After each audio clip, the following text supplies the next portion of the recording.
आज हमारे पास क्वेश्चन आ चुका है 100 से 200 के बीच कितनी पूर्ण वर्ग संख्या होगी।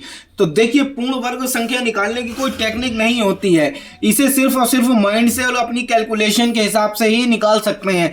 तो देखिए, 100 से 200 के बीच में कितनी पूर्ण वर्ग संख्या होगी। अब आप यहां पर कंफ्यूज मत होइए कि 100 से 200 के बीच अब हम कैसे निकालें एक एक करके। नहीं, यहां पे कुछ नहीं, सिर्फ आपको ये समझ लीजिए जी इसको कैसे सॉल्व करेंगे। देखिए, 111 का स्क्वायर कर दीजिए, ठीक, 12 का स्क्वायर, 13 का स्क्वायर, 14 का स्क्वायर।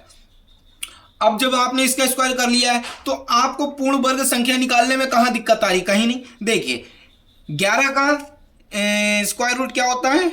121, 12 का 144, 13 का 169, 14 का 196, 15 का अगर हम निकालेंगे तो वो ज्यादा हो जाएगा। अरे भाई, यही तो हमसे पूछ रहा है कि 100 से 200 के बीच कितनी पूर्ण वर्ग संख्या होंगी। तो भैया 1 2 3 4, तो यहां पर लिख दीजिए 4 पूर्ण वर्ग संख्या होंगी।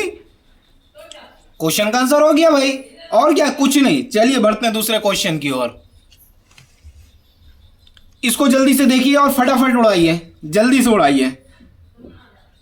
उड़ा दिया? कमेंट करके बताइए मुझे कितनी पूछ रहा है। जिसको नहीं समझ में आ रहा है उसको मैं समझाता हूं। देखिए, 10 से 100 के बीच में कितनी पूर्ण वर्ग संख्या होगी।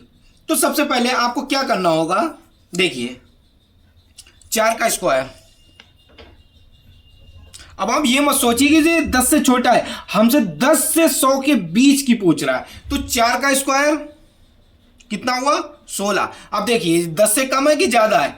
ये 10 से ज्यादा है, तो 10 के अंदर ही आ रहा है ना, ठीक है। 5 का स्क्वायर 25, ये देखिए 100 के अंदर है और 10 से ज्यादा है। 6 का स्क्वायर 36, 7 का स्क्वायर 49, ठीक है। 8 का स्क्वायर 64, 9 का स्क्वायर 81। यहां तक कोई दिक्कत आई? नहीं आई। अगर हम यहां पे 10 का स्क्वायर करते हैं तो 10 का स्क्वायर 100 होगा, जो कि इसका ज्यादा है। हमें कितने का बीच की पूछ रहा है? देखिए, यानी कि यहां से 11 से लेकर यहां 99 तक हमको बतानी है। 100 तक नहीं, ना कि 10 तक, सिर्फ 10 के अंदर, 10 से बाहर हो और 100 के अंदर हो। तो देखिए कितनी पूछ रहा है और कितनी है। देखिए 1 2 3 4 5 6, तो यहां पर लिख दीजिए 6 पूर्ण वर्ग संख्या। यही हमारा इसका राइट आंसर हो गया। कितना टाइम लगा? कुछ भी टाइम नहीं लगा। तो देखिए, 2 क्वेश्चन आपके लिए हम और एडवांस लेवल के लाए हैं। तो देखिए, पूछ रहा है 50 से 70 के बीच कितनी पूर्ण वर्ग संख्या होगी। देखिए, क्वेश्चन हमसे क्या क्या सवाल करता है। अब आप ये मत करने लगना कि 50 से 70 के बीच मार के जो है ना हर एक नंबर का निकालो। नहीं, सिर्फ आपको ये देखना है कि इसके और इसके बीच में कितनी होगी। देखिए, 50 से छोटा 49 होता है, 49 इससे कम रहेगा, ठीक है। 8 का करेंगे तो देखिए, 8 का स्क्वायर करेंगे तो कितना आएगा आपके पास? 64, ठीक, 1 हो गई। 8 के बाद आता है 9, 9 का अगर आप स्क्वायर करेंगे तो कितना होता है? 81, जो कि हमारा गलत है। क्यों? क्योंकि 81 जो है ना 70 से ज्यादा है और 49 इससे कम है। तो केवल एक संख्या इसमें आपकी पूर्ण वर्ग होगी, तो केवल एक संख्या, यही इसका राइट आंसर होगा। समझ में आ गया आपको? आ गया है तो वीडियो को लाइक और शेयर तो यार कर दो कम से कम भाई। चलो दूसरा क्वेश्चन देखते हैं। देखिए, दूसरे क्वेश्चन में हमसे क्या पूछ रहा है?